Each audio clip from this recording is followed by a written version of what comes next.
Maliwanag na na walang mali sa ginawang paggastos ni VP Sara sa 125 million confidential fund ito na galing mismo sa Office of the President to OVP. Mga pulpolitiko at mga tambalusos lang talaga ang nagbabalaki ng issue dahil nga gustong-gusto nilang siraan ng bise para wala nang tinik sa mga kagustuhan nila, as if namang namamakaliwaang traidor sa bayan lang ang magpapabagsak sa Inday. Kahit nga si Congressman Tulfo ay diretsahan na si Kiko na walang basihan ang mga kagustuhan nila ng mga tambaluslos na impeachment case kontra kay Inday, at kahit nga sa House of the Representatives ay hindi nga nila ito sosuportahan. Bulilyaso na naman ang plano ng mga pulpolitiko kung magtrabaho na nga lang kaya sila para maayos at maramdaman naman ng kakaunting kaginhawaan ang bayan natin. Well, ito nga ang balitang ating pakakatutukan. Ngunit bago ang lahat ay siguraduhin mag-subscribe at hit ang notification bell para tuloy-tuloy ang pagtutok mo sa mga bago at nagbabagang balita dito sa Bangon Pinas.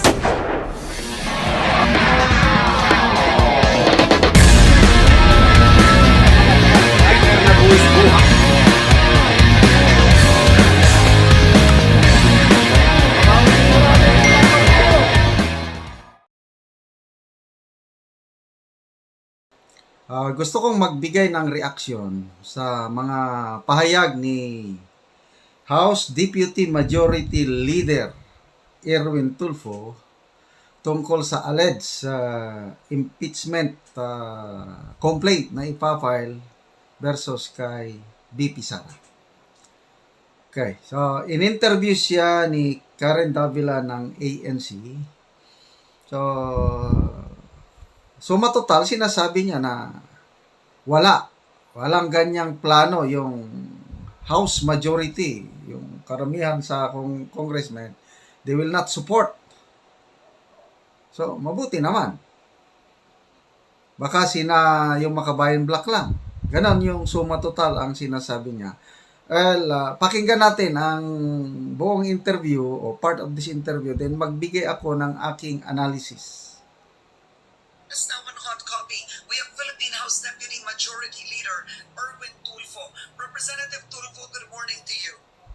Good morning, Ms. Karen. Thank you for inviting me in your program. All right, let's start first with where do you think are these rumors coming from of a possible impeachment against the Vice President? I don't know. I was yesterday morning. I was just informed by my Chief of Staff, Mr. Javier, na the media of the House would like to talk to me, and I said, what is the reason? And they said, like, to answer itong rumors according to Congresswoman Franz Castro of the minority, na there are rumors and or not rumors, but there are talks of impeachment of Vice President Sara Duterte.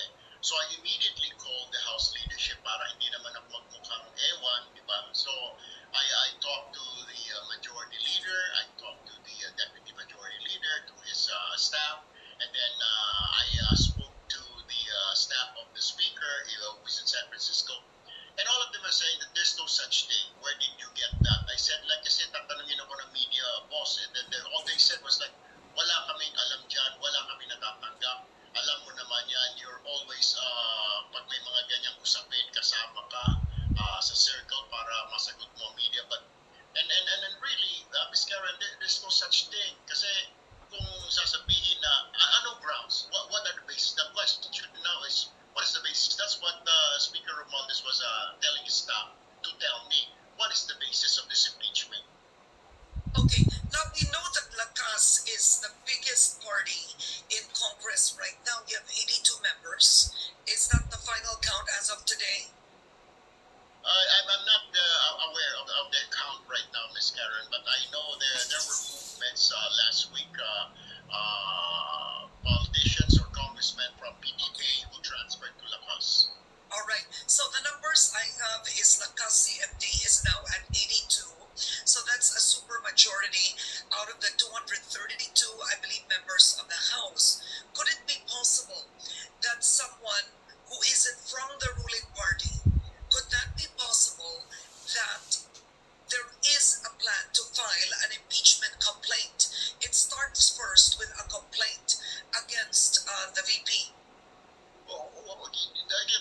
Ms. Karen, at anong basis? CIF? CIF will not hold ground. I mean, if you really look at it, and besides, yung magpapile ng impeachment versus the president, the burden of proof is with them. Kung sino man yan, congressman or anybody, anybody kasi can file an impeachment complaint versus the vice president or any ranking official of this land. Pero syempre, the burden of proof. Kaya napag-uusapan kasi yan, I believe, I was thinking about it last night, because of the CIF siguro, will that hold? I don't know. Pero right now, what we're looking, it will not gain something. It will not, baka hindi na umabot sa Secretary General pa lang. Kasi kung titignan mo, parang wala siyang form. Okay? At syempre, pag tapos yan, kailangan pa dumaan naman sa Committee on Justice. The Justice Committee will check kung meron yung substance. So, it's really a tedious process. It is a long process. Pero right now, I'm telling you already, walang sufficient kung violation of the Constitution. Wala naman binayolate ang VP. Kung you're talking about losing public trust, marami pa rin namang nagtitiwala sa Vice President. Treason, bribery, corruption, wala. You have to prove all this. Pero for now, walang nakikita yung House, wala kaming makita. Baka masayang lang yung mga nagpaplano, masayang lang yung kanilang gagawin. Maubos yung kanilang oras, Ms. Karen. So, can you categorically say that Speaker Martin Romualdez will not support any impeachment complaint against Vice President Duterte? Right now, yung sinasabi nilang impeachment because of the CIF, kasi yung naririnig natin, may mga nagpapaypay, pinapaypayan yung issue about CIF again, it will not hold ground because that's what the Speaker said. The last instruction of the Speaker to the House leadership, kasama ako doon ng meeting, was that continue what we're doing. Okay, so very clear yung sinabi ni Congressman Tulfo na kung ang basihan lang ng Makabayan Black, kasi nagsalita na si Congresswoman Castro na they are planning to file an impeachment case. Salita na. So sinasabi ni Congressman Tulfo na wala pa silang alam. So maganda yung sinabi niya. Dito muna tayo sa positive Then mamaya punta ko sa negative. Maganda yung sinabi niya na kung CIF, yung paggamit ng confidential ang basis, it will not hold ground. Useless na effort ng Makabayan Black yan. I agree. Kasi walang violation na ginawa ni VP Sara. Kung ang basihan lang nila yung confidential funds. So, we all agree doon. Ano pa? Walang nakikitang violation na ginawa ni VP Sara, yung constitutional grounds. May 5 basihan na nakalagay sa Constitution para ang impeachment complaint laban sa isang impeachable official ay uusad. Treason, yung pagtataksil. Bribery, yung tumanggap ng milyones o bilyones na pera. Other crimes, ano pa itong isa, betrayal of public trust, graft and corruption. Yun po, yung 5 basihan. Walang nagawa ni VP Sara out of this 5. So, tama yung sinasabi niya. Sayang lang. Tapos, maganda yung pinaliwanag niya yung proseso. Anybody can file an impeachment complaint. Pwedeng civilian, tapos may abogado, then may mag-sponsor na isang congressman o congresswoman, pwede na yun.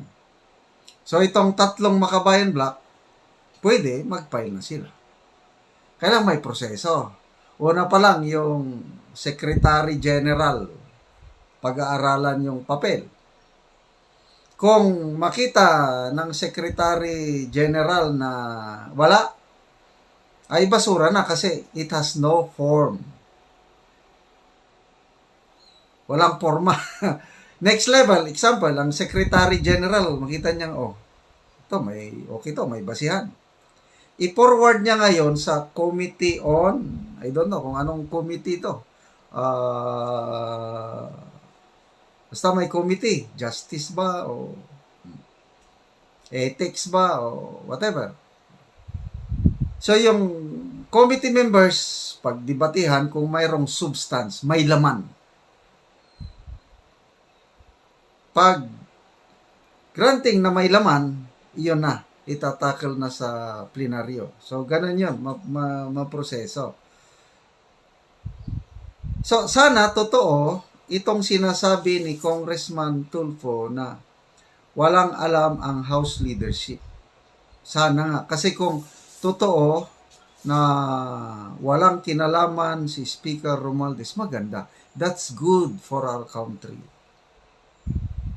Ang masama nito, kung may basbas si Speaker Martin Romualdez. Kasi kung may basbas siya, at pwede na niyang i-influensya yung Secretary General, tanggapin mo yan. Ipasa mo sa committee level. Pagdating sa committee level, ganin, influence naman. Sige, ikaw nyo yan, with substance. Dalhin nyo sa plenaryo. Yun. Magkakagulo na po tayo. Iinit ang political situation. Magkakaroon ng division. Sana, hindi na tayo aabot doon. Okay? So, dito na ako medyo nagtaka lang ha. Medyo negative ng konti nung tinanong ni Karen Davila na, will you categorically say that Speaker Romualdez will not support any impeachment complaint? Nako, hindi niya sinagot ng diretsa na, no, wala. Nako, alanganin ni itong si Congressman Tulfo. So ako, huwag tayong magkumpiyansa. Bantayan natin. Baka hindi alam ni Congressman Tulfo yung plano ni na Speaker Romualdez. Baka hindi niya alam yun na ultimately uusad yung impeachment complaint na yan. Kaya huwag tayong pakumpiyansa. But then, ang nagbigay ng lakas sa akin, magbigay ng lakas sa inyo. Naniniwala ko yung sinabi ni Congressman Tulfo na walang basihan. It will not prosper. Ganon din ang sinabi ng political analyst siyang panawagan kay Senator Amy. May hamon na kung hindi pa tutugon si Senator Amy sa hamon na ito, nagbanta na si Fair Lady Marica. Dudurugin kita araw-araw sa social media, Senator Amy, pag hindi ka gumalaw. Okay. Pakinggan muna natin si Madam Marlica, yung vlog niya kanina,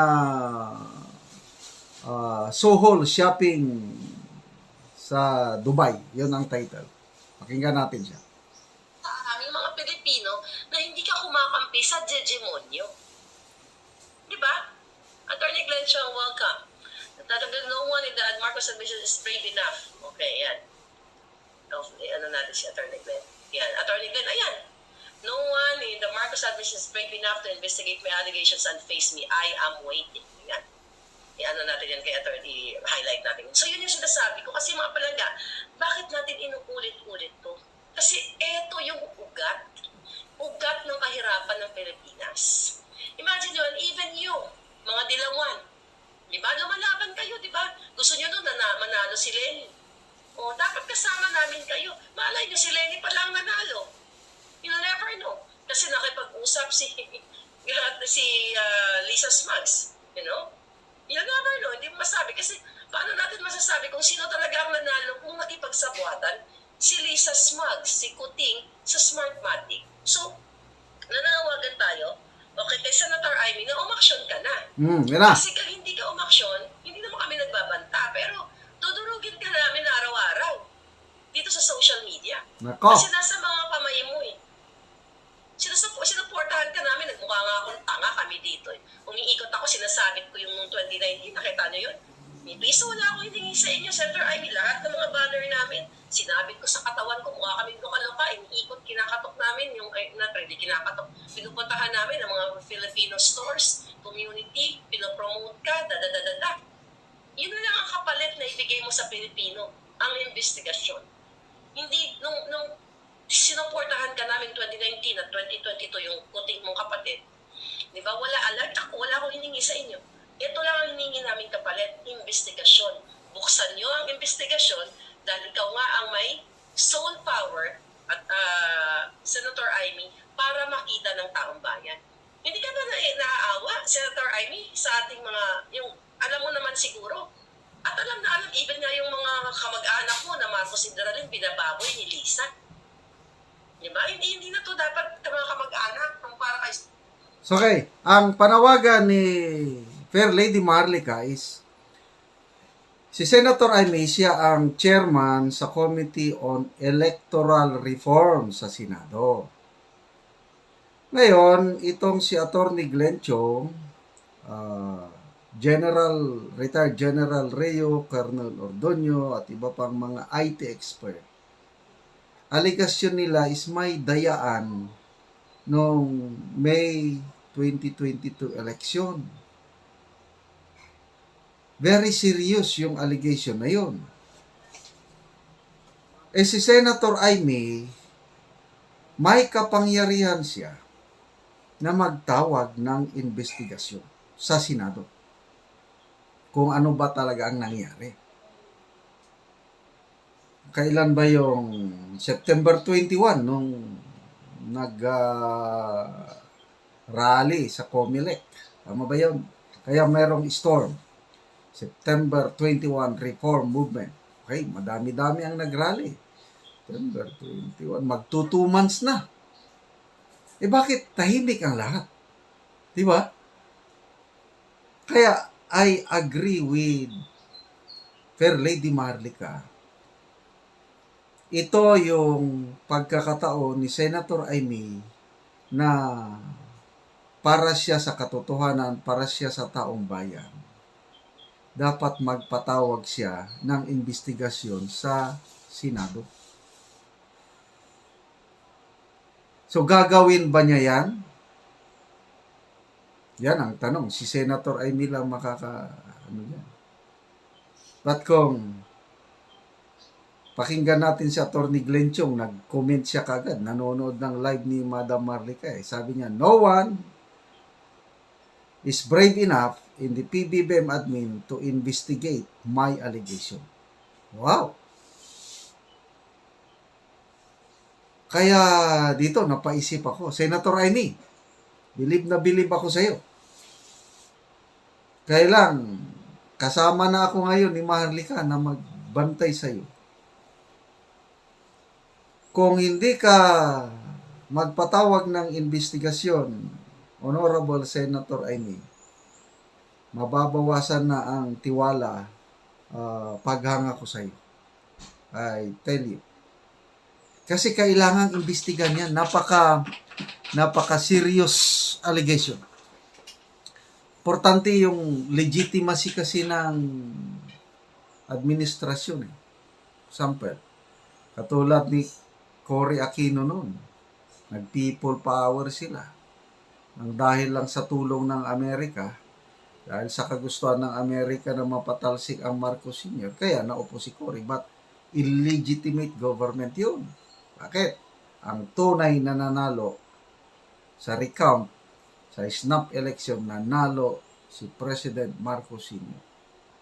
Kaya tingnan mo, hindi nagtagal, hindi nag-succeed ang Cory government kasi ang daming coup attempts na nilunsad ng militar. Kaya ang ating ekonomiya nung panahon yun, bumagsak to the max. Kawawa ang bansa because of legitimacy issue. So ito ngayon, ako, kini-question mark ko ang pagkapanalo ng presidenteng BBM dahil paliwanag nila yun. Si General Reo, well-respected siya sa kanyang very competent siya when it comes to these matters. DICT secretary yan. Yan ang trabaho niya sa signal, ano siya, ang field of specialization is electronic signal communication. Ay, napansin niya yan. Wala namang malay anong pakialam ni General Rio sa politika? Wala. Kaya lang, nakita ko is concern sa integrity ng baluta. Panawagan lang nila, yung grupo ni General Rio, yung Storm, electoral reform lang eh. Hindi man sila nananawagan na mag-resign si PBBM. Wala. Kanila lang na imbestigahan. Hanggat maaari, ma-disqualify na yung Smart Magic para wala nang question sa susunod na election. Walang ka-action-action itong COMELEC, gobyernong ito, kongreso, wala. Kibit balikat. Kaya, yan na. Ako, umaangal na talaga ako sa pagkikibit balikat ng administrasyong ito sa aligasyon ng dayaan noong May 2022 election. So, Senator Jaime, bakit? Takot ka ba kay First Lady? It's an open secret na hindi maganda ang relasyon ni Senator Jaime at First Lady Lisa. Noon ko pa yan nalaman. Mayroong akong puting ahas na very close sa Marcos family. Wala daw. They are not in good terms. So bakit? Total, hindi naman kayo magka-vibes. Di banggain mo na si First Lady. But ito ang nakita ko. Mahal na mahal ni Senator Amy ang kanyang kapatid na si PBBM. Yan ang nakita ko. Kaya torn between two lovers si Senator Amy. Hindi alanganin siya mag-conduct ng investigation kasi baka may siwalat ang katotohanan na yung apektado ang presidency ng kanyang kapatid. Yun ang nakikita ko. Kaya lang, Senator Jaime, kung makabayan ka, so what? Kasi pag mapabayaan ito, 2025, maulit na naman. 2028, maulit. Sayang lang ang boto ng taong bayan. Kalokohan. Ako, ang tagal na hindi ako bumoto. From 1992, Miriam Ramos ang naglaban. Yun, bumoto ako. Si Miriam aking binutuhan. Kaya lang, naniwala ko may dayan. Mula nang hindi na ako bumoto. Saka na lang ako bumoto last year, election, dahil akala ko may bagong pag-asa na magbabago dahil nandiyan si BBM. Yung pala, ganon din. May aligasyon din ng lokohan sa bilangan. Kaya importante para sa akin ito na once and for all, maimbestigan ito at maliwanagan lang ang taong bayan. Investigasyon mo lang. So, ako, nakikisama na kay Marlica sa panawagan. Senator Amy, gumalaw ka na. Pag hindi, sasamahan ko si Marlica sa pagdurog sa iyo sa social media. Sana hindi mangyari yan. Okay, as usual, sa umagang ganito, I start my life inom ng dark chocolate. Okay, napakasarap po. Napaka-sustansya. Pure organic cacao tablia from Bukidnon. Dito kayo mag-order. Okay. Pag-usapan natin ngayon itong super ate, si Manang Amy, super Senator Amy, na matagal na nating hinihintay ano ba talaga ang panindigan niya sa politika. Nasa panig ba siya ng katotohanan? Panig siya ng sangkatauhang Pilipino? Sinong kakampihan niya? Duterte, Marcos. ito, medyo nawalan na ako ng tiwala at paghanga sa kanya. Dahil dito sa nangyaring budget deliberation ng COMELEC, I think kahapon, ang budget sponsor si Senator Amy dahil siya yung chairperson ng Committee on Electoral Reforms.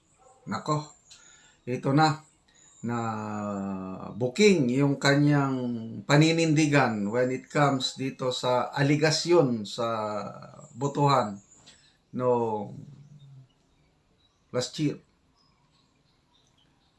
Alam na natin yung reklamo ni Attorney Glenn Chong, reklamo ng mga retired military generals, General Rio, Ordonio, and yung Storm, September 21 Reform Movement. Nagrally sila sa COMELEC noong September 21. Pinahayag nila ang kanilang nanawagan ng electoral reforms. Ang panawagan Yung rally na yun, hindi directed against the PBBM admin. Di sila nanawagan ng step down, resign, or what not. Reforma ang COMELEC, reforma ang eleksyon natin dahil sayang, useless ang eleksyon kung may nangyayaring dayan. 2016, meron ng aligasyon dahil ang biktima, si then Vice Presidential Candidate Bongbong Marcos, parang nadaya. Itong 2022, very serious allegation, ang nandaya naman kampo ni BBM. Okay. Inaabangan natin itong si Senator Amy being chairperson ng Committee on Electoral Reforms. Magkaroon ng investigasyon yung very serious allegations ni na Attorney Glenn Chong and General Rio. Anong ginawa niya? Wala. As in, wala. Tapos, kahapon yung budget hearing, salamat at meron tayong Senator Coco Pimentel na nag-raise up sa issue. Tinanong niya sa COMELEC, ang sumagot si Senator Amy being the budget sponsor. Ito sa Philippine Star News. COMELEC proving Smartmatic's alleged meeting with the candidates team in 2022. Tanong ni Senator Pimentel, nakarating ba sa COMELEC yung aligasyon na ang isang camp, hindi niya pinangalan lang PBBM wala. Isang kampo, presidential candidate, nakipag-meeting sa may-ari ng Smartmatic. Alam mo ba? Nako, ang mga sagot ni Senator Amy nakakadismaya. Iwas pusoy. Paikot-ikot. Ang kanyang sagot, pinipoint out niya doon pang 2016. Ang tinatanong ni Senator Pimentel, yung aligasyon ni Attorney Glenn Chong, na si Attorney Lisa Araneta Marcos nakipag-meeting 3 times na meeting with Smartmatic owners. Doon ako nagduda. Wala talaga. Blood is thicker than water. Yan na. Akala ko nung una, water is clearer than blood. Ayaw mautingkay, ayaw. Kaya dito I have come to a decision na si Senator Amy, gagawin niya ang makakaya niya para proteksyonan ang presidency ng kanyang kapatid. Yan ang tingin ko. Kaya iwas po siya sa mga tanong ni ano. Tinanong, iniimbestigahan na ba? Ang sagot is 12-man investigative panel na na-create pa noon sa 2016 nga reklamo ni BBM. Yun na, ang tagal ng investigative panel na yun. May resulta na ba? Sabi niya, ngayong end of year. Tingin ko, puros palusot